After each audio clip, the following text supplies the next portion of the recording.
Good evening, everyone. Well, tonight we're going to start a series that is going to be hair-raising, because the book of Revelation is the story about the final conflict between the forces of good and the forces of evil. It also has the history of the conflict from the birth of Christianity to the end of time. It really is an incredible book. And of course, the ultimate author of this book is none other than Jesus Christ himself. And the revelation of Jesus Christ is the most amazing book in the Bible. It ends the biblical story. In the beginning, we have the book of Genesis.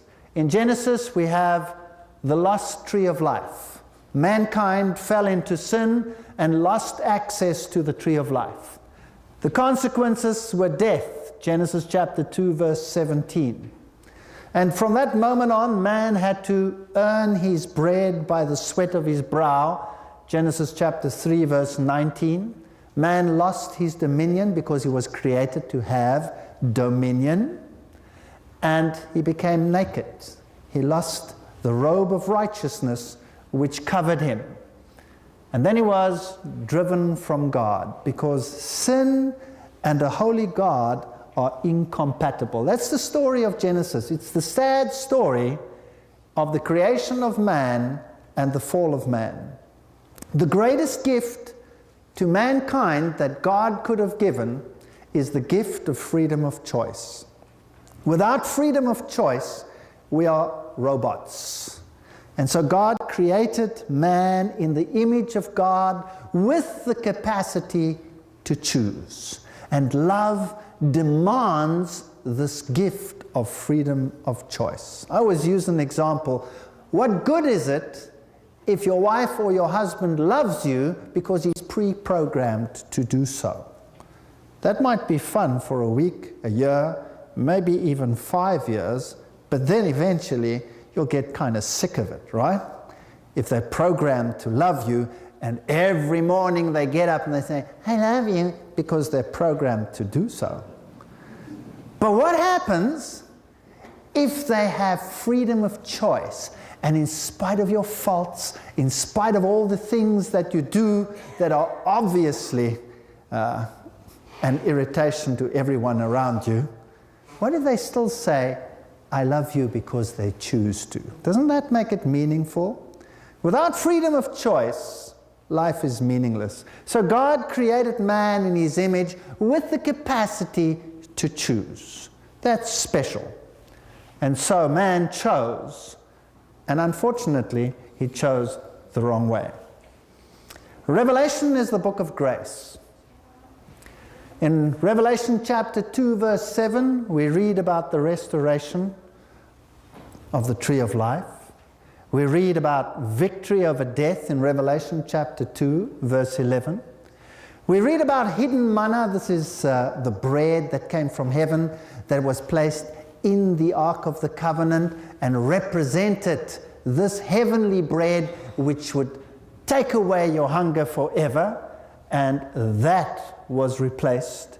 And we read about it in Revelation chapter 2, verse 17. Dominion would be restored. Revelation 2, verse 26. Those that accepted this wonderful gift from God would be clothed in white, so the lost robe of righteousness would be restored. Revelation 3, verse 5. And no more separation from God. Revelation 3, verse 12. So the book of Revelation is a book of restoration. But it also has information in it which is scary, to put it bluntly. Scary. The structure of the book. There are 7 churches, 7 letters, 7 stars, 7 candlesticks, 7 spirits, 7 lamps, 7 seals, 7 trumpets, 7 horns, 7 eyes, 7 thunders, 7 heads, 7 crowns, 7 angels, 7 vials, and 7 mountains. So the number 7 is obviously important. The number 7 is the number of the divine. It's the number of perfection. It is the message of God built in. But there is a counterfeit as well. And we will be dealing with that as we go along.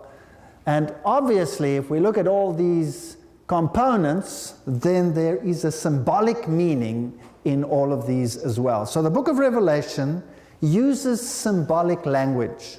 And where does it get the symbolic language from? It draws it from the Old Testament.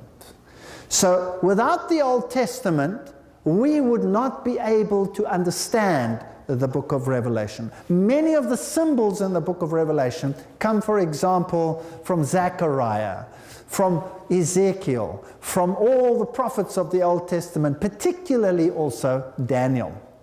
And many of the symbols that we find in the book of Revelation, you will find in the book of Daniel.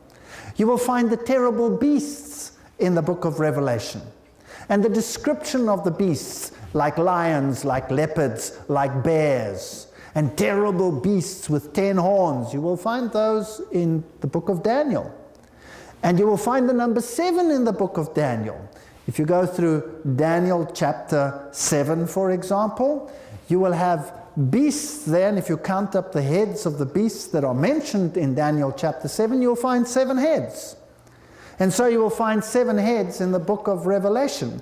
So the picture is drawn from there, and it is the key to the book of Revelation. Now, unfortunately, we're not going to go through the book of Daniel in order to unlock some of these things, so we're just going to say it straight out. But there are other videos which have already been made, which have all the details as to how these symbolic figures in the book of Daniel can be applied to the book of Revelation. So we'll be dealing with the churches, the letters, the stars, the candlesticks. Tonight we'll be dealing with the 7 churches, for example, and many of these components will start to become clear. Then there's something else about the book of Revelation that's very fascinating. There's a sanctuary language in the book of Revelation. Now, you know, in the Old Testament, the Hebrews had to build a sanctuary for God, and it was very precisely laid out how the sanctuary had to look, what the components were. There was a wall around it, an outer covering of linen representing righteousness. There was one door into the sanctuary. There was an altar in an outer court where the offerings were made. There was a laver where they washed themselves.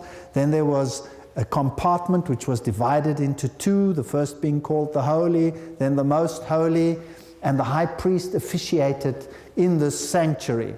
And this sanctuary language tells us about the ministry of the high priest, applied to the ministry of the great high priest who would take the place of all those that had been typified in the Old Testament. So the sanctuary language is very important because it tells us where and at what stage of the ministry this story is unfolding.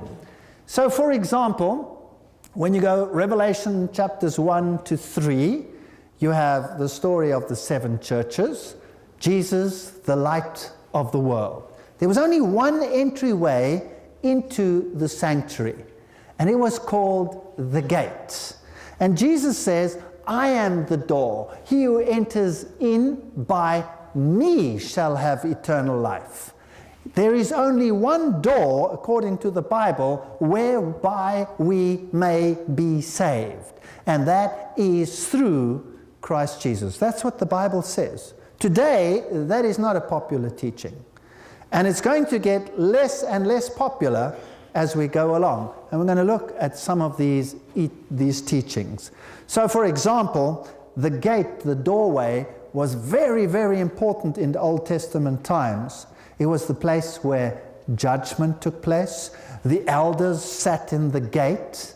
The gate was the doorway behind the walls whereby you could enter into safety. There's a lot of symbolism in the gate. And Jesus Christ says, I am the door. I am the gate. Now, the old word that they used for gate was bab. And there's a story in the Bible about Babel. Bab, El, gate to God. So, story of Babel tells us of another gate to God, another entryway to God. The Bab, El, Babel, gate to God. And this is a story of your own merit bringing you to God. That is the counterfeit that we have in the Bible to the biblical story of saved by the blood of the Lamb. The only way to salvation is through the merit not of our works, but through the merit of Jesus Christ. Those are the two parameters that have been in opposition to each other since the dawn of man, since the fall of man. Let's put it that way. So here, when we're dealing with lights, the lights were in the first chamber. So that means ministry in the holy. When we come to Revelation chapter 3 to 8, we're dealing with the seals, and that is bread of the presence. So we're still in that first chamber of the sanctuary in the holy place. Then come the trumpets, Revelation 8 to 11, and there you can see a golden altar where you have incense rising from the golden altar. So we're still in the holy place. These are chambers or events taking place in a period where the high priest representatively is still serving in that particular chamber. As soon as you get to Revelation chapter 12 to 14, there's another picture. There the prophet sees the Ark of God. Now the Ark of God was not in the first chamber of the sanctuary. It was in the second chamber, which was called the Most Holy, the Hagia Hagion, in the Most Holy. So we've moved to another portion of the ministry of the high priest. And he only entered into the place where the ark stood once a year. And that was on the Day of Atonement. Now these are heavy subjects, and we haven't got time to deal with all of them. Again, there's a video available on this particular topic of what all these things meant. And if you study it in this way, you get a picture of where you are in the stream of time. There are 7 blessings in the book of Revelation. Blessed is he that readeth, and they that hear the words of this prophecy and keep those things which are written therein, for the time is at hand. Revelation 1 verse 3. So obviously, God wants us to read it, to hear it, and to take it to heart, because how can you keep something that you don't understand, right? So when you're looking at this blessing, isn't it pretty certain that God wants us to understand what the book of Revelation is about? Absolutely. So there's a blessing in it. So how is it possible that some say that it is a sealed book not to be understood? Well, then you forego this blessing. Some actually say it is a book that shouldn't be read because it's for the damned. Well, if it is for the damned, then how can there be a blessing if you read it and take it to heart? And I heard a voice from heaven saying unto me, Write, blessed are the dead which die in the Lord from henceforth. Yea, says the Spirit, that they may rest from their labors, and their works do follow them. Revelation 14:13. Here's also an allusion to the works issue. Works is not a means to salvation. It's a consequence of salvation. But there is a blessing to those that die in Christ. Those who have accepted the Lamb as their means to salvation, rather than a Bab-el, another port to God. Behold, I come as a thief. Blessed is he that watches and keepeth his garments, lest he walk naked and they see his shame. So we have to cling to the righteousness of Christ. We have no righteousness. Christ is our righteousness. And if we give up that idea, and if we give up the hope of his coming to save those that are his, well, then the chances are that we will walk naked. Revelation 19:9, and he says unto me, Blessed are they which are called unto the marriage supper of the Lamb. And he says unto me, These are true sayings of God. Well, obviously there's a blessing in it. If you are invited to the marriage supper of the Lamb, that means that you form part of the bride. Blessed and holy is he that has part in the first resurrection. See, there are 2 resurrections mentioned in the Bible. The first resurrection is the resurrection of those who die in Christ, and they take part in this wedding feast. And then there is a second resurrection, and they take part in another feast, which is called the Supper of the Birds. And I don't think we want to take part in that one. So those that take part have a part in the first resurrection, they are the ones that shall be priests of God and of Christ, and shall reign with him 1,000 years. Here you have the millennial period. The 7 blessings. Behold, I come quickly. Blessed is he that keeps the sayings of the prophecy of this book. Revelation 22, verse 7. I believe this means more than just the book of Revelation. The whole Bible. The Bible is the standard for the setting of character. It is the story of salvation. And blessed are they that do his commandments, that they may have the right to the tree of life, and may enter in through the gates into the city. So obedience to God is a very important factor as well. Revelation 22, verse 14. Now obviously, there's going to be a counter-argument to all of those factors. Now the book of Revelation is written in a particular structure. We call such a structure a chiasm. It's a literary structure which is supposed to set the events in a particular way in time. So for example, if we take the book of Revelation as a whole, it is written in a sort of a pyramid shape. And the first parts are what we call the historic arm, the 7 churches, the 7 seals, the 7 trumpets, and they lead up to the great controversy climax between Christ and Satan, and the followers of Satan and the followers of Christ. And the second arm, reading from the back to the middle, would be the New Jerusalem, the millennium, and the fall of Babylon. So this structure tells us where we are in the stream of time. And if you understand the structure of the book of Revelation, then it's easier to get round. Because some people like to throw things all over the place. For example, there are many who take the trumpets and throw them into the future, in other words, into the eschatology.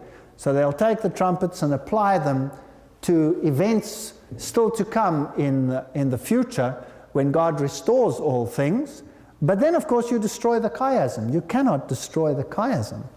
You can also see where each one of these fits in by looking at the sanctuary language. So, for example, when you're looking at the churches, the seals, and the trumpets, the language that is used there still applies to the first chamber. I'll be dealing with that as we go along. It doesn't matter if we don't understand it all at this stage. So it tells us historically where we are in the stream of time so that we don't jump ahead of ourselves. We have to stick to the rules. And this is a marvelous way of getting around in the book of Revelation. There's a problem though, because once you've read through the first half of the book and you come to the middle, which is basically Revelation chapter 10, 11, 12, 13, 14, all the way up to 17, that's the sort of final block of the final events of the battle between good and evil. Once you start reading past that, you are actually reading events in reverse, because the chiasm is structures like this. And so it gets very confusing. You have things in the wrong sequence, and it doesn't make any sense. And the book of Revelation gets so complicated that you cannot put them into any particular order. Whereas if you know that it is a chiasm, then you can read the words as they follow in English, but the events you put in reverse, and then the whole thing falls into place, and it makes beautiful sense. And the literary style has a reason. It prevents us from becoming disjointed and jumping all over the place. Now let's just have a look how you pick it up so that it's not just some conjecture that someone makes. So for example, if you take the 7 churches, you'll see that in chapter 2 verse 1 it says, "He that holdeth the 7 stars walketh in the midst of the 7 candlesticks," the golden candlesticks.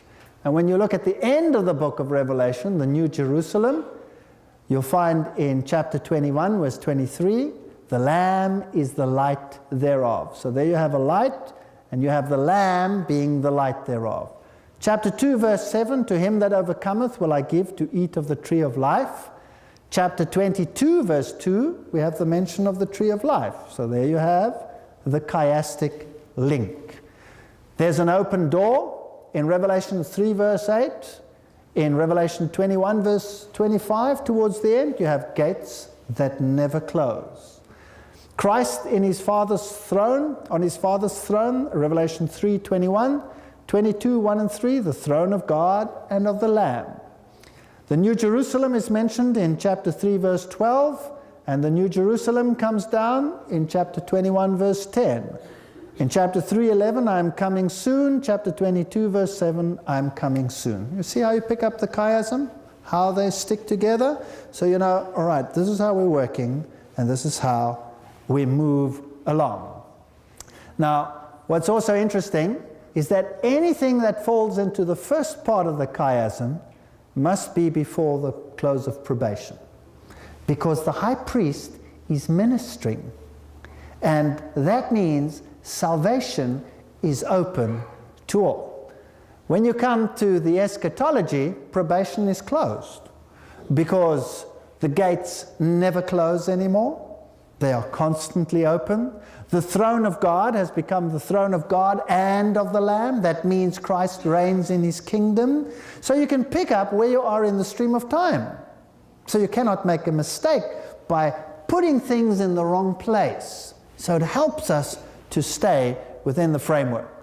When you come to the 7 seals and you pick up the story there again, the 7 seals are about Christ and his afflicted people, and you have the resurrected people enthroned. Here they are afflicted, there they are enthroned. So obviously the 7 seals falls into which portion? Probation closed or open?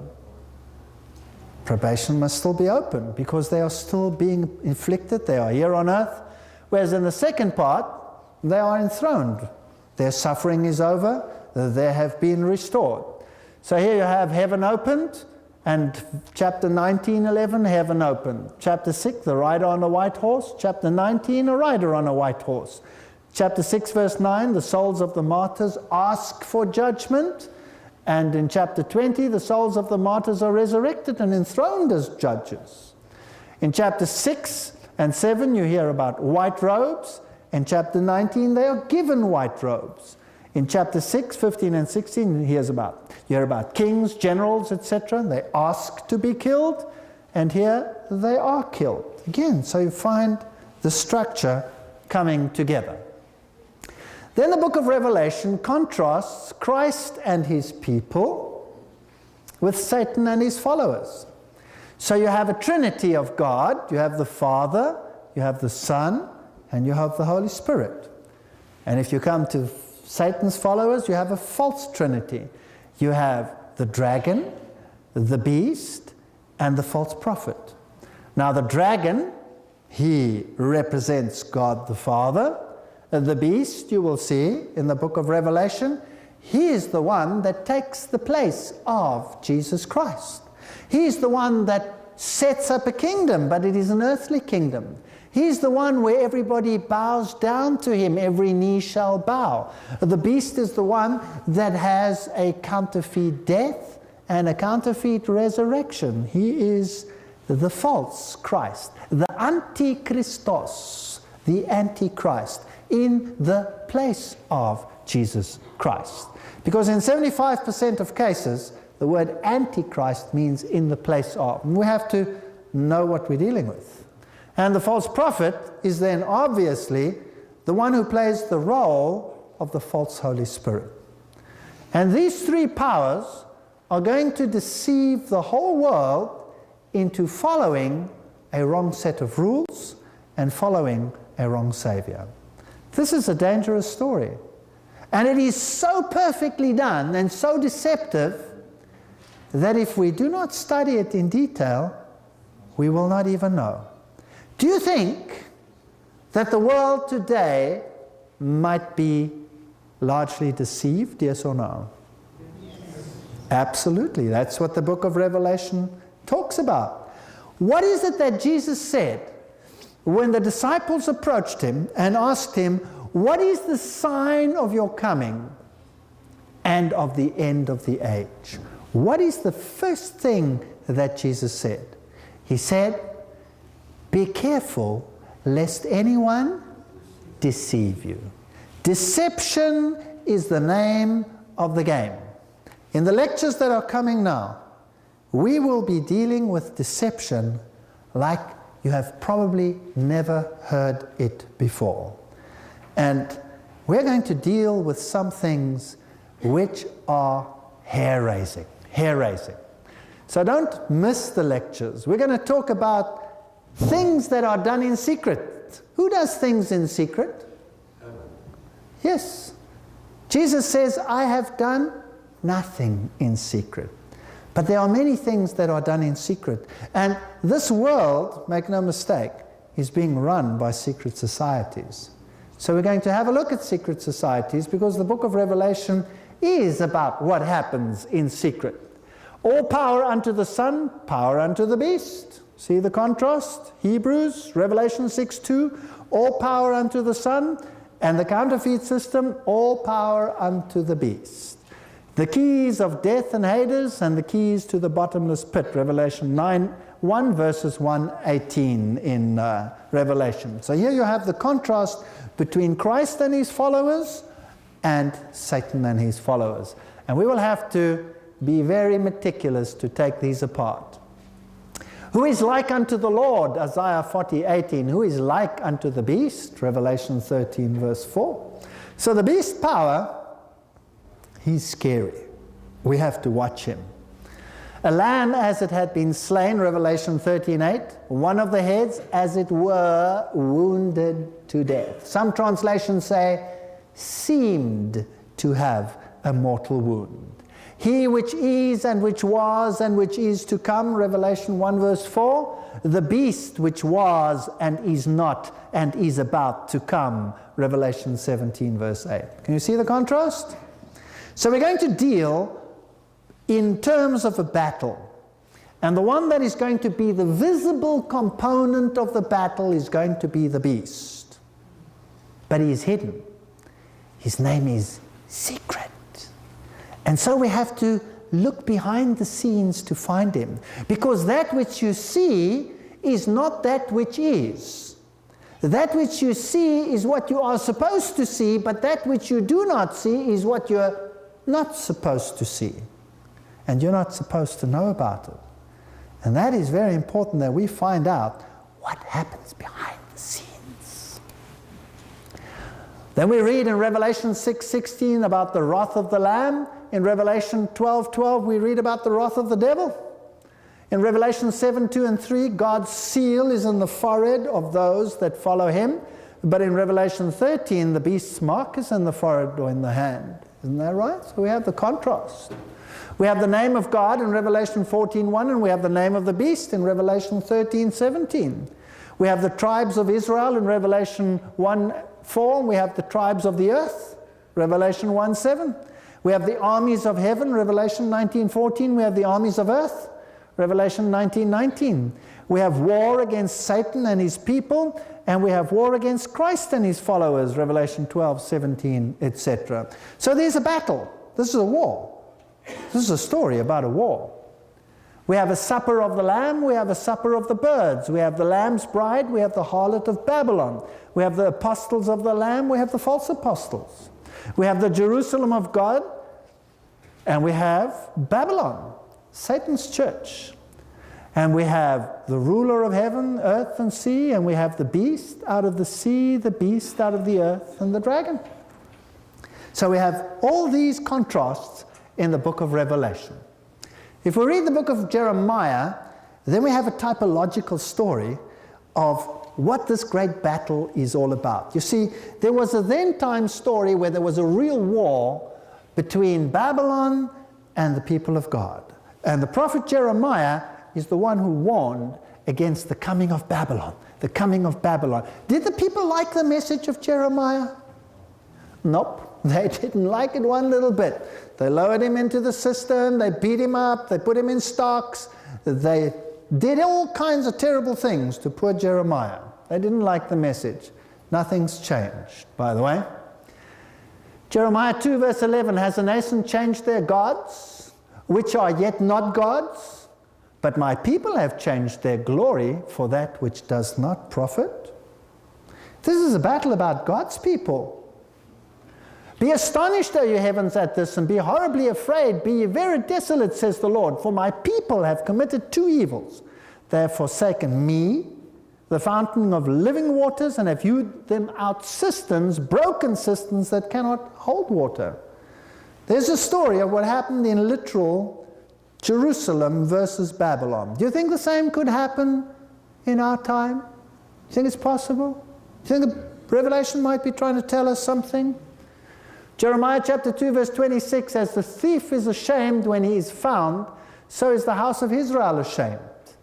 And they, their kings, their princes, and their priests, and their prophets, saying to a stock, thou art my father, and to a stone, thou hast brought me forth. For they have turned their back unto me, and not their faces. But in the time of their trouble they will say, arise and save us. So they're facing east. They're worshipping a different deity. But where are thy gods that thou hast made thee? Let them arise if they can save thee in the time of thy trouble. For according to the number of thy cities are thy gods, O Judah. So did they have many idols, yes or no?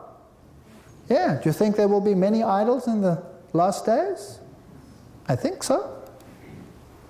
Deuteronomy 4:28.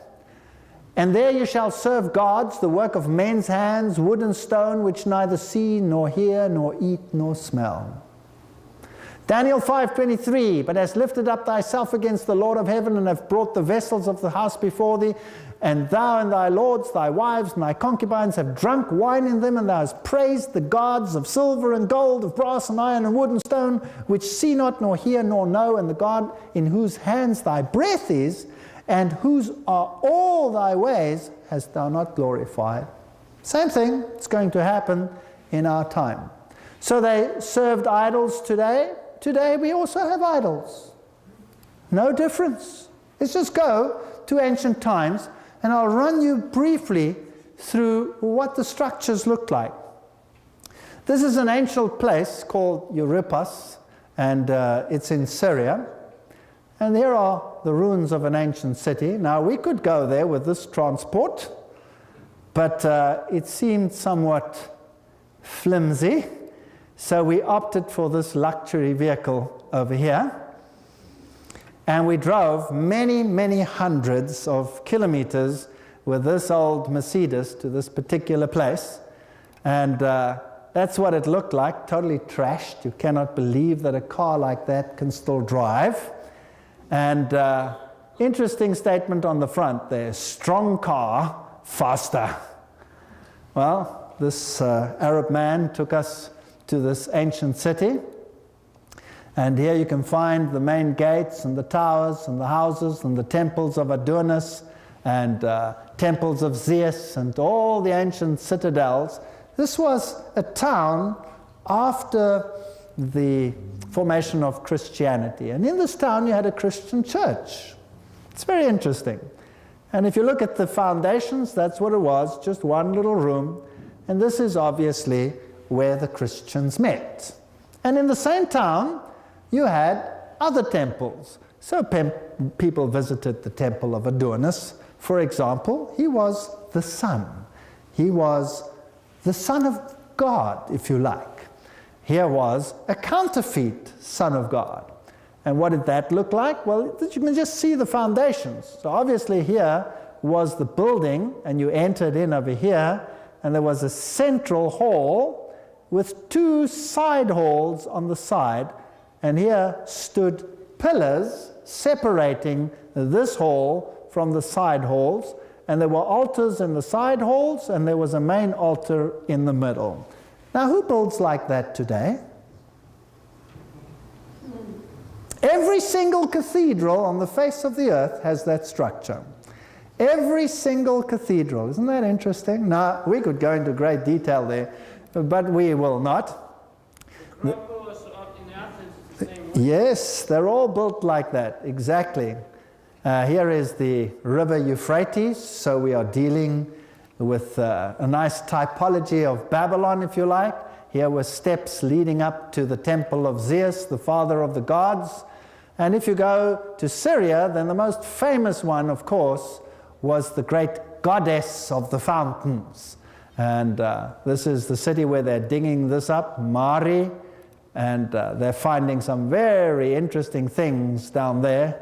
They built with clay, for example, clay bricks. The Bible tells us that Babylon was constructed with clay bricks. Here you have the temple of Bacchus. This is in Lebanon. And fascinating what you find there. This is a pillar, a huge pillar found at Baalbek. This was the largest pillar in the world until they found the other one. This one was discovered in 93, and you can see the size of the man next to it over there. And that's me. I'm just, picking it up there. No sweat. No. It's huge. You cannot imagine the size of these structures. These are actually not pillars. Here's one that was rejected. There's a man standing over there as a scale. And they transported these and built them into their temples. There's one of them lying over there. The foundation stones down here are these huge blocks of stone. How they transported them, nobody knows. This is the Bacchus Temple. And it used to be the temple of Baal. That's why the town is still called Baalbek. I'm giving you some history of the apostasy in the past so that we can compare it with the present. Here at Baalbek, you have this temple of Bacchus. Here is the temple of Jupiter with its 6 pillars still standing. Very, very beautiful. And the sun striking the pillars. It was a system of sun worship. Of course, Bacchus, the god of drunkenness and revelry. Maybe this pillar had a little bit too much to drink, I don't know. And if you go into the altar of Jupiter, for example, you find this structure. This is exactly what the god Quetzalcoatl looks like in South America. So you know where the South American religion came from. Then you had Venus with winged lions on the side. The Bible talks about the lion with eagle wings as a symbol of Babylon. And you had this structure over here, the circle with a cross in it, was a symbol of Baal. You'll find it in many, many churches today. If you go to the Jupiter Temple further, you will find some interesting structures, lions again, certain reliefs on the pillars. You had these swastikas all over. They were a symbol of sun worship. There they are, somewhat enlarged. You'll find this same swastika under the foot of Buddha. Buddhism uses exactly the same symbol that was used in the temple of Baal. You'll find it on Roman reliefs in ancient times. There you will find it even in the time of the Hittites, the swastika. You'll find the symbol of the circle with the dot in it, used in the past. You will find altars and sacrificial pillars, 3 arches with 3 deities in it. Normally they would have the father, the mother, and the child in them. Here you have another interesting symbol that is used today. Owls and falcons, very popular, and interesting structures like this one, for example. What would you say that structure was? It looks like the Star of David, doesn't it? Now, well, the Star of David has nothing to do with David, and you will not find the Star of David in the Bible. This is a star that was used even in the times of the Hittites. It's a symbol of Baal. You'll find that Islam uses it. There's the name Allah in the hexagram. And here you will find in it. Hinduism uses it. It was used in Baal worship. The half moon with a star in it, or the sickle moon, as is used in Islam, there you'll find it amongst the Hittites. This symbol over here, well, there you find it being used in NATO, by NATO today. Angels, pigs, A woman with a mini dress on, with a golden cup in her hand. These are symbols that tell us that the symbolism in the temples of Baal was identical to the symbolism used in the book of Revelation and in the world today. And we are going to compare in this time that we're going to spend together what happened then and what is happening today. A great apostasy towards God existed in the past. A great apostasy exists today. Christ is being dethroned today as he was dethroned in the past. It is time to put him back into the center and give him the rightful place which is rightfully his. In our previous session, we looked at some of the symbols that you found in the temples of Baal and the temples of Baal. And a very interesting symbol was this one over here that you find in Baalbek in the temple of Baal. It's a woman with a cup in her hand. Now, the book of Revelation speaks about a woman that rides the beast that has a golden cup in her hand. Fascinating to find them in the various places. If you go to these temples, you will find that they were temples of death. You will always find tombs in them and bones. Did you know that there is not a cathedral in the world where you will not walk on the corpses of men? No cathedral may be built without dead bodies. In fact, every cathedral is a cemetery. And you cannot say a mass in a cathedral or in a church if there is not a relic of a dead individual in that particular building. So if you walk into the great cathedrals, you are walking on the bodies of men. If you went to the temples of Baal, you will find little angels. Where in the Bible do you read about little angels? Nowhere. Nowhere. Angels are described in the Bible as masculine and of great power and magnificent beings. In the temple of Baal, they were reduced to tiny little Cupid-like angels, fat little angels. There they are in the Baal temple. Where do you find them today? You'll find them in all the churches. Now let's have a look up here. Interesting symbolism up against the ceiling. Let's draw it a little bit closer. You'll find the eagle standing on a key. There are many churches that use this symbolism today. There you have the great god Osiris with wings and the pine cones, and you'll find the gods and the goddesses of licentiousness, if you like, within the hexagrams and the hexagons, and you'll find the hexagrams and the hexagons on the ceilings of the temples of Baal, like you can see them over there if you look up. This is the city of palms, Palmyra, and it has the longest column still in existence today. Even today there are palm trees over there, and this is the longest Roman colonnade still existing. And if you look at it, it is magnificent. And if you look into the back there, you'll see the temple of Baal. Now, the word Baal today is used by industry exclusively, and you'll find many, many allusions to Baal in the world today.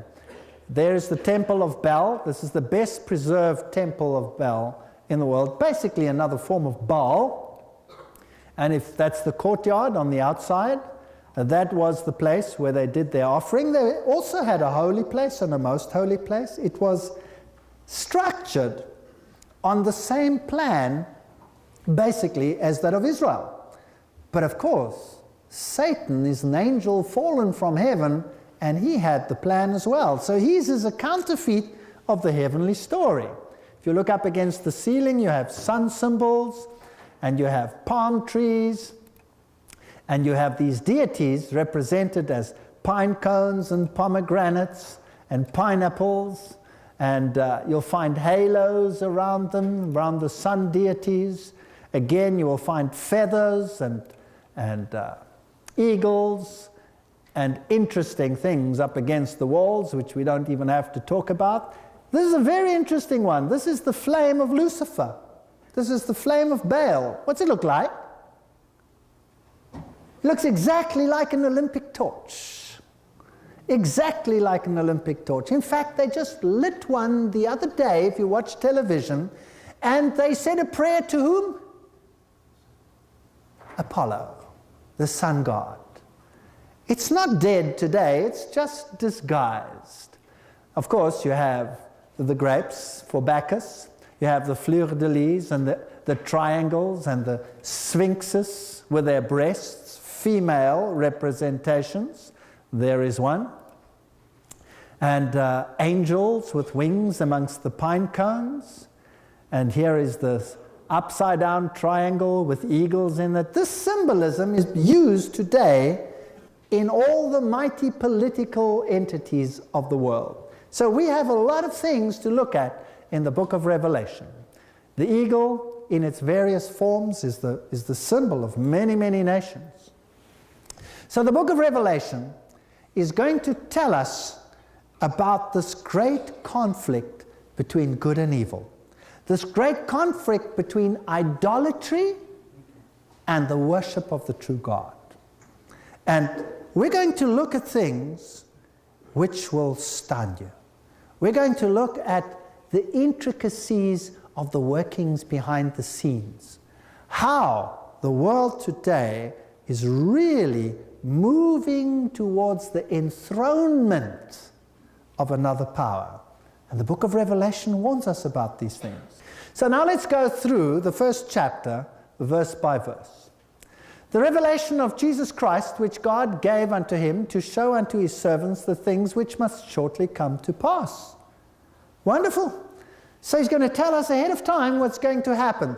Now, if someone has the power to tell you accurately ahead of time what's going to happen, isn't that somebody that you could trust? I would say so. In fact, prophecy changed me from being an atheist to being a believer. And experience taught me to follow Christ. He's not just on paper. He's real. He's believable. He's trustworthy. His promises are yea and amen. He says, I will never leave you nor forsake you.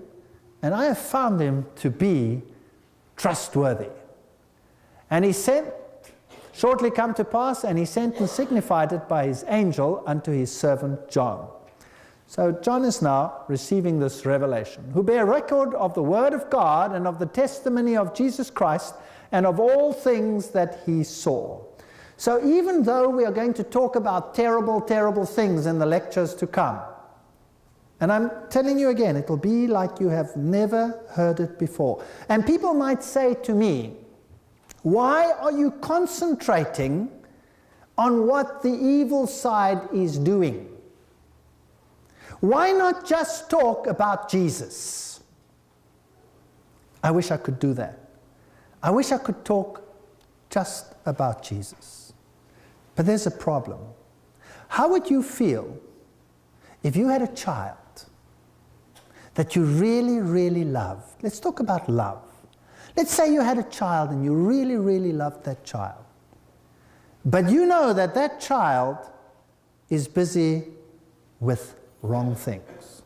And that that child is going to be destroyed if it carries on along that path.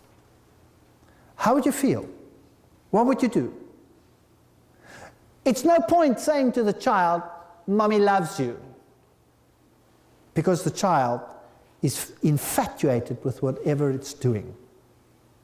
Surely if your child is on drugs, it's very important to show the child that you love the child. But isn't it also important to warn the child, yes or no? Yes. So what do we do when we do this? We educate the child on what? On the dangers of drugs, right? And we tell the child, this is what's going to happen, this, that, and the other. Do they listen? No, something else has to happen in the heart. But these things are important for the child to make a decision in the end. Or what if you find your child joining some, I don't know, some vicious group that eventually will lead to the child's destruction? Wouldn't you like to tell the child, here and here and here and here is the deception of what this particular organization or group is doing, yes or no? Wouldn't you want to save that child out of all those problems? So yes, unfortunately it is so that there are many deceptions in many things that lead on the broad path to destruction. And we're going to have to reveal them. And that is painful. And it's going to be talking about the negative. But why do we do it? Because we want people to choose the positive. And if we can take all the parameters in the world, and we can say, this one is deceptive because of this, that one because of this one because of that, eventually, only one remains. And that's Jesus Christ. So, basically, what we are doing is we are going to follow a process of exclusion. We're going to look at the various components of Babylon, and then maybe we'll discover that all of us have been trapped. All of us have been lied to. Every single one of us, as we sit here today, has been deceived. It's a terrible thought. But in the end, it crystallizes out that there's only one that can be trusted, and that is Jesus Christ. And He alone can save you. I am the door. I am the way. I am the Word. He who believes in me shall never perish. That's what He said. Either it's the truth or it's a lie. If the world wants to come together and join one big happy family, and we all have to tolerate every single thing that is being taught in the world, is that truth, or is it truth mingled with error? You tell me. So we have to find out whether all paths lead to God, or whether only one path leads to God. And we have to decide on the basis of that. So, bear record of the Word of God and of the testimony of Jesus Christ and of all things that He saw. The Word of God and the prophecies of the Bible, we'll have to understand them. Blessed is he that readeth and that hear the words of the prophecy and keep the things that are written therein, for the time is at hand. Revelation 1 verse 3. Verse 4. John, to the 7 churches which are in Asia. We're going to deal with them in the next lecture in detail. Grace be unto you and peace from Him which is and which was and which is to come, and from the 7 spirits which are before His throne. Now, obviously, the Bible teaches that there is one God, Father, Son, and Holy Spirit. So the number 7 here is the number of perfection. Also, we'll see that there are 7 time periods. He's going to discuss the events over time periods divided into 7. So the 7 spirits before God is one Spirit of God, perfect number 7, in all time throughout history. One Spirit. So we mustn't get confused and have more spirits than there are, because the Bible has to be in harmony with itself. And then the greatest part about Revelation chapter 1 is it tells us who and what the author is. And it's written in an amazing fashion. It's written in a way which is called an epanados. Now, an epanados is like a chiasm, except that instead of describing events, it quotes in a certain sequence. So, for example, this epanados consists of a series of quotes which want to highlight a particular point. Isaiah chapter 55 verse 4, you read about a witness, and it's a quote from it's Revelation 1 verse 5, and it's a quote from Isaiah. And if you go to the end of it, there's another quote in Revelation 1 verse 16, which is also from Isaiah. Then there is another point, the second point mentioned, Revelation 1:7, talks about the coming with the clouds. It's a quote from Daniel chapter 7:13. And then you have one at the end here, Revelation 1:13, where it talks about the priest, and it's a quote from Daniel 7:9. And so the first and the last is from Isaiah, The second and the second last is from Daniel. The third and the third last is from Zechariah. And then there are two in the middle. Boom, boom. That lifts out the central theme. That's an epinetos. And the central theme is, I am the Alpha and the Omega. If you take one away, you don't have an epinetos. There must be two in the middle. So some Bibles say, well, the Bible repeats itself. Why say this twice? Take out the one. Well, you destroy the structure. You cannot take one word out of the Bible or you're in trouble. Man shall not live by bread alone, but by every word that proceeds out of the mouth of the Lord. Well, we better make sure we read all of it. All of it. Whole lecture coming on that topic. Fascinating stuff. Anyway, the book of Revelation chapter 1 proves that Jesus Christ is the great I am. He is God. Now that's a problem today. That's a problem. Because if Jesus is God, and if Jesus is the way, the truth, and the life, and if Jesus is the only way whereby you can be saved, well, then you have a problem.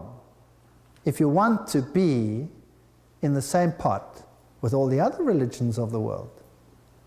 Because Jesus has to become a little bit less in order to fit into the same level as all the others. Now we have a problem. Obviously, the world cannot afford one group to say that it has a superior religion over any other group. Would you agree with me? In the world that we're living today, you cannot have that. So Jesus has to be made a little bit less so that the others can be a little bit more. How do you achieve that? You create the pain of exclusiveness. In other words, you make it so painful to be exclusive that you'd rather choose to be less exclusive. Does that make sense? Think about that. Either he is what he says he is, or he is not what he says he is. And from Jesus Christ, who is the faithful witness and the first begotten of the dead and the prince of the kings of the earth, unto him that loved us and washed us from our sins in his own blood. Does this tell us what Jesus is all about, yes or no? Is this exclusive and special, or is this something on a par with everyone else? I'm not knocking any other religion, I'm just asking, is Jesus on a par with, let's say, Buddha? In this particular text, yes or no? Is he on a par with Zoroaster? Is he on a par with Shiva? Yes or no? Osiris? Yes or no? No? Because this one's different. He loved us, he washed us, he's the King of kings. He's the prince of all of them. And he's the only one who can save because he's the only one who is what? God. Do you know what the difference is between Christianity and all the other religions of the world? The difference is that Christ's tomb is empty. Christianity is the only religion on the face of the earth that gives a reason for the state of the planet, the mess we're in. And it's the only religion on the face of the earth that has a solution to the problem. All the other religions find their solution in their own works, and if they don't succeed now, try and try again through various reincarnations until you finally get it right. Is it getting better or is it getting worse? And they're obviously not doing too well at it, right? So Christianity gives a reason and it gives a solution. And it tells us why and it tells us how. There's no other religion on the face of the earth that does this. And Christianity has the Word of God, which is the infallible Word of God, which has been attacked at every single level, from the scientific level right through to the historic level, to the level of the salvation. And you know what? The Bible has stood the test of time. It's the only book on the face of the earth that has been vindicated scientifically, archaeologically, historically, and in terms of its salvation premise. It picks people up from where they are and changes them into something else. There is no other book like it. And even if the whole world teaches something else, as they are at the moment, believe me they do, then pick up those videos about creation and evolution and have a look at them. Make up your mind on the basis of the scientific facts. I was a professor at the university for more than 30 years, and I was professor of zoology. And I was probably the only one in secular university that didn't believe in evolution. That took some doing. And he has made us kings and priests unto God and his Father. To him be glory and dominion forever and ever. Behold, he cometh with the clouds, and every eye shall see him, and they also which pierced him, and all kindred of the earth shall wail because of him. Even so, amen. In other words, rather than having this sumptuous joy at the coming of Christ, most of them will what? Wail. Here's a different story to what is being taught even in the world of Christianity, where everybody is waiting for the restoration of the kingdom and a second chance. Some believe, no, we don't even have to wait for every eye to see them because we'll be raptured away. Does the Bible teach that? I am the Alpha and the Omega. There's the center of the epanados. The beginning and the ending, says the Lord, which is and which was and which is to come, the Almighty. That's pretty straight talk. Jesus Christ in the book of Revelation is identified not just as King of Kings, the Savior of the world, but he is identified as God. If we make Jesus Christ any less than he is, then I'm afraid we have no Savior. Because then that Savior would be in the same boat that we are in. So he's God. I, John, who also am your brother and companion in tribulation and in the kingdom and patience of Jesus Christ, was in the isle called Patmos for the word of God. So if you preach the word, you're in trouble. And for the testimony of Jesus Christ, which is the prophetic word over all time. So if you preach prophecy, you're going to get into trouble. So are you all prepared for what's coming? We're going to look at some of these things, and it's scary. We're going to look at very interesting things. I was in the Spirit on the Lord's day, and heard behind me a great voice as of a trumpet. Revelation 1, 8 to 10. So on what day was he in the Spirit? I was in the Spirit on the Lord's day. Revelation 1:10. If thou turn thy foot away from the Sabbath, from doing thy pleasure on my holy day, and call the Sabbath a delight, the holy of the Lord honorable, Isaiah 58:13, it's the only one that is called the holy day of the Lord. So obviously, he was in spirit on the Sabbath day. But Mark also talks about the fact that the Son of Man is Lord also of the Sabbath. So obviously he was in vision on this day, on the Sabbath day, and God showed him what was going to happen in the world. Saying, I am Alpha and Omega, the first and the last, and what thou seest write in a book, and send it unto the 7 churches which are in Asia. Now I'm not going to deal with the details, because I'm going to deal with them in the next lecture. Unto Ephesus, Smyrna, Pergamos, Thyatira, Sardis, Philadelphia, Laodicea. Each name has a particular meaning. Even the location has a meaning. Revelation 1 verse 11. And I turned to see the voice that spoke with me, and being turned I saw 7 golden candlesticks. Where does he see Jesus? In which chamber does he see Jesus? He sees him in the holy place. So obviously we have a time setting. The ministry of the high priest is taking place in the holy place, not in the most holy. So this is not Yom Kippur, the day of judgment. This is prior to the final judgment. So we are historically in a time before the close of probation. Jesus is ministering in the holy place. That's where he sees him, because he sees him ministering amongst the 7 candlesticks. Historically, that's important. So if you look at the old postal route and you look at the various cities, Ephesus, Smyrna, Pergamum, Thyatira, Sardis, Philadelphia, Laodicea, that's the old postal route, and we're going to deal with that in the next lecture. So he has this great vision of ministering between 7 golden candlesticks. And the candlestick stands for the light of the world. Jesus is the light of the world.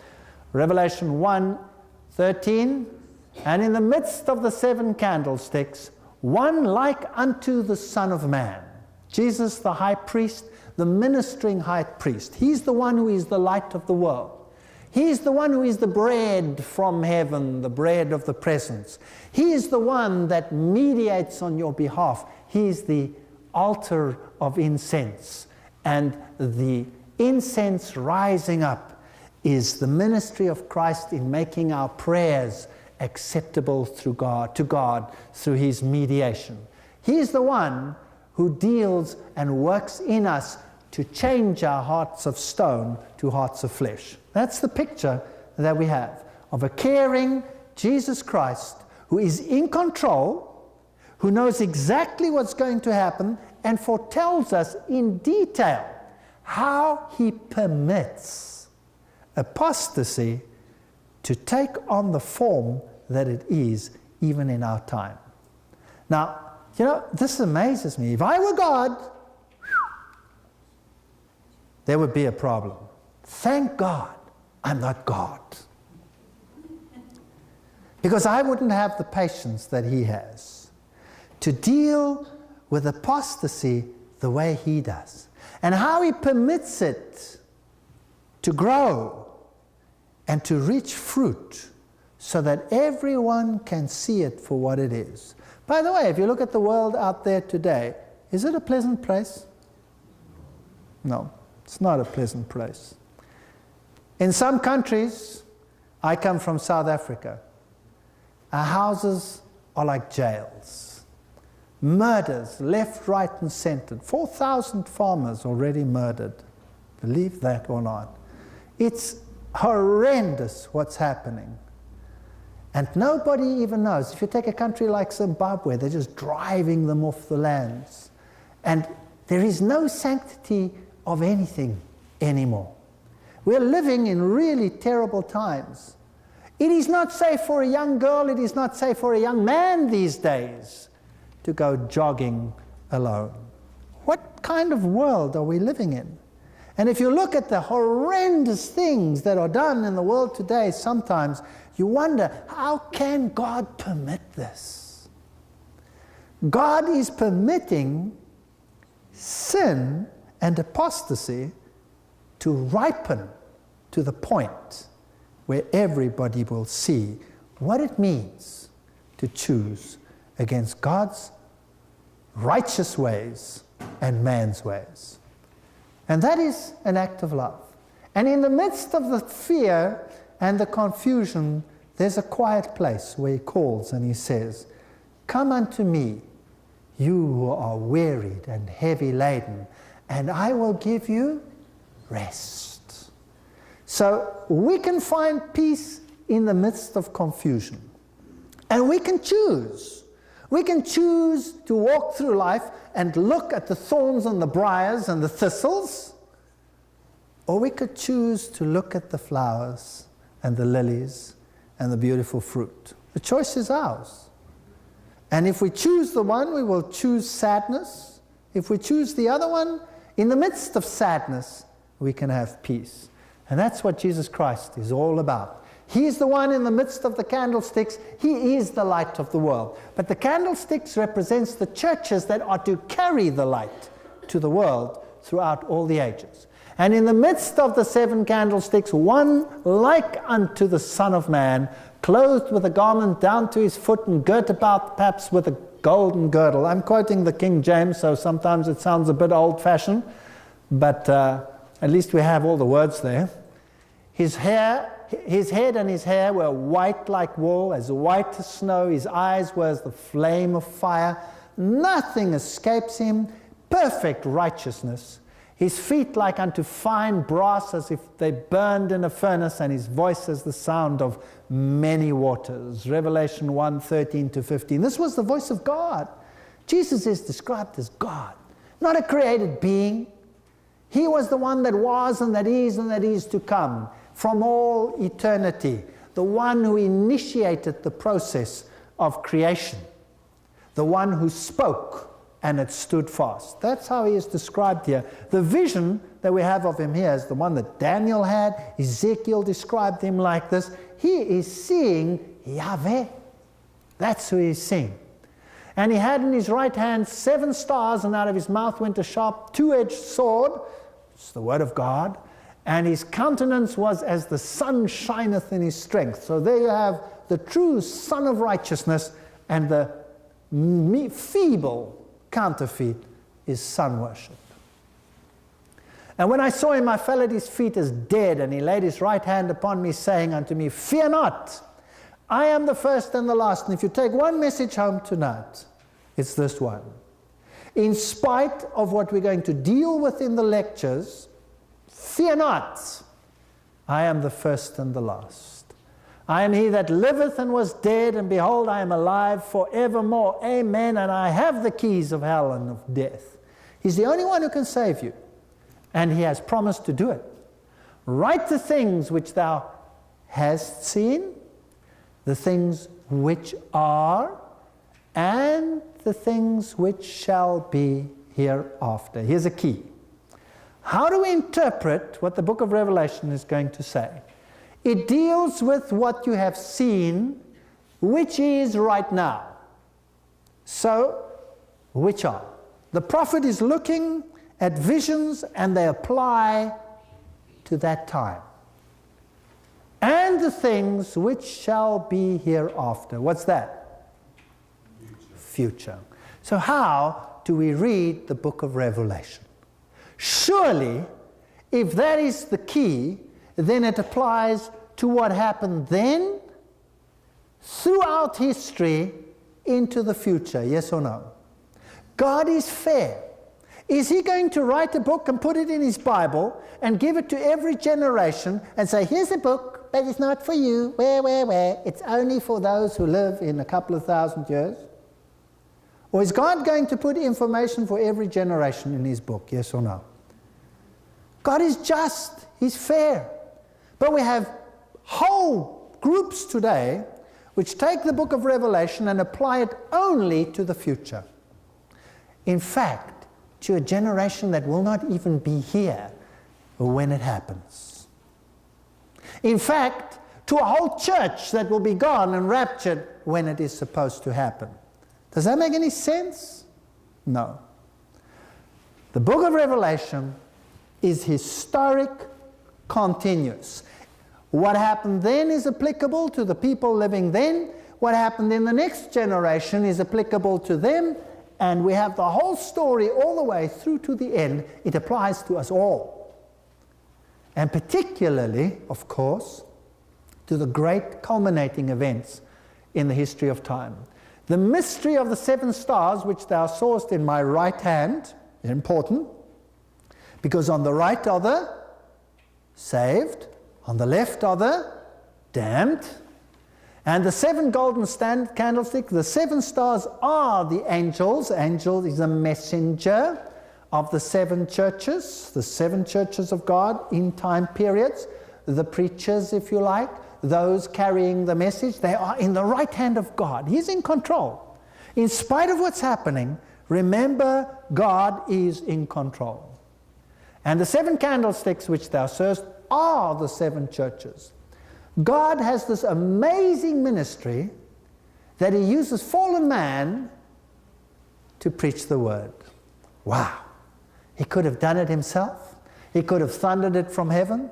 He could have used angels, but he uses us. That's incredible. So the ministry of Christ in the heavenly sanctuary, if you look at the great story of how it all happened, when Christ rose from the dead, where did he go when he rose from the dead? He went up into heaven to serve in a sanctuary, says the book of Hebrews, in a heavenly sanctuary. So we have a heavenly ministry. We won't be dealing with the details in this particular lecture. And it stretches from then to the end of time. And it's divided up in the sanctuary language, where you have all the symbols, like the candlesticks and the bread and the altar of incense in the first chamber and the second chamber. And then we know where we are in the stream of time, so that we don't get lost in the book of Revelation. And he said unto me, unto 2,300 days, then shall the sanctuary be cleansed. Daniel 8, verse 14. So it goes right up to a particular time in history. We're not dealing with this prophecy either. There's a whole lecture on it, and you can find it in one of the tapes. But just a little bit of background. In Daniel 8, we have this story of an unfolding of an amazing prophecy. So he came near where I stood, this angel, and when he came I was afraid and fell on my face, but he said unto me, understand, O Son of Man, for that at the time of the end shall be the vision. Not the end of time, the time of the end. And while I was speaking in prayer, the man, Gabriel, the angel, came to me in swift flight, and he said to me, O Daniel, I have now come out to give you wisdom and understanding. And then he proceeds to give a most amazing prophecy, which is a messianic prophecy. The most perfect prophecy that you can possibly imagine. It gives the time when the Messiah should come. So accurately that in the Talmud you read, may the bones of the hands and the bones of the fingers decay and decompose of him who turns the pages of the book of Daniel. To find out the time of Daniel 9, 24 to 27. This is written in the Talmud. And may his memory rot from off the face of the earth forever. Talmudic Law, page 978, section 2. Why would the Jewish Talmud contain such a curse for someone who tries to number the time of Daniel 9, 24 to 27? I'll tell you why. Because it tells you exactly when the Messiah will come. It tells you exactly what the Messiah will do. We're not dealing with this prophecy in detail. As I said, there is a whole video on it. You can get it if you want to. There's also a book written on it. So the fact of the matter is that only one Messiah in the history of mankind applies, and that's Jesus Christ. No one else. And if they were to accept Daniel 9, 24 to 27, what would have to happen with the Jewish religion? It would have to become the Christian religion. And it would disappear off the face of the earth. Something that they do not want. And so, rather curse the one who uses it. It tells us when a decree would go forth. It tells us when the Messiah would start his ministry. It tells us when the Messiah would die, 31 AD. And it tells us when the gospel would go to the Gentiles. An amazing prophecy. It's a 2,300-year prophecy dealing with this tremendous time period from the issuing of the decree to restore Jerusalem all the way until the time of judgment. And there's a date there, 1844, because the 2,300-day prophecy, if you add it all together, 2,300 years from there, in the Bible, it tells us in the book of Numbers that, and in the book of Ezekiel, that you can take a day for a prophetic year. Then you get to an interesting date, which we will deal with in another lecture. Far too complicated to deal with it now. And then there is a time which the Bible calls the time of the end. And we're living in that time right now. And then one time we will come to the point of eternity.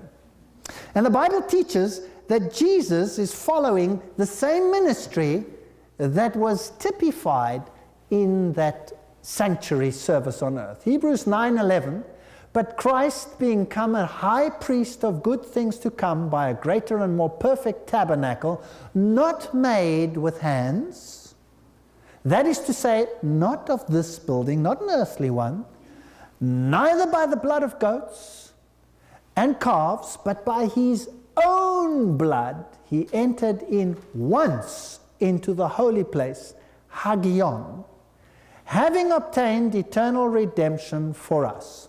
Very important point. That's what the King James says.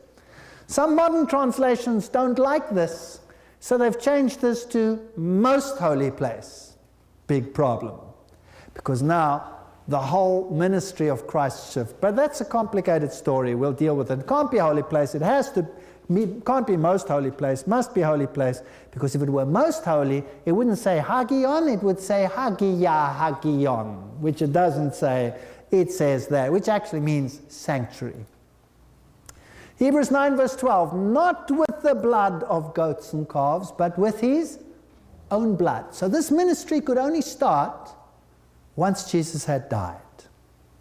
So Jesus must have entered the sanctuary to start his ministry only after his death, which means he entered into the first chamber and not into the second chamber, because the high priest only entered that once a year. And in the book of Revelation, where do we see Jesus serving in chapter 1?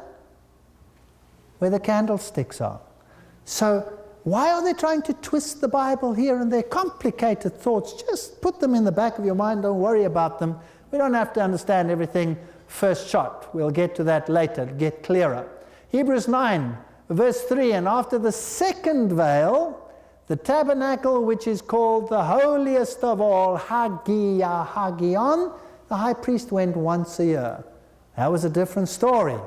And when did Jesus do that? Obviously sometime after his resurrection.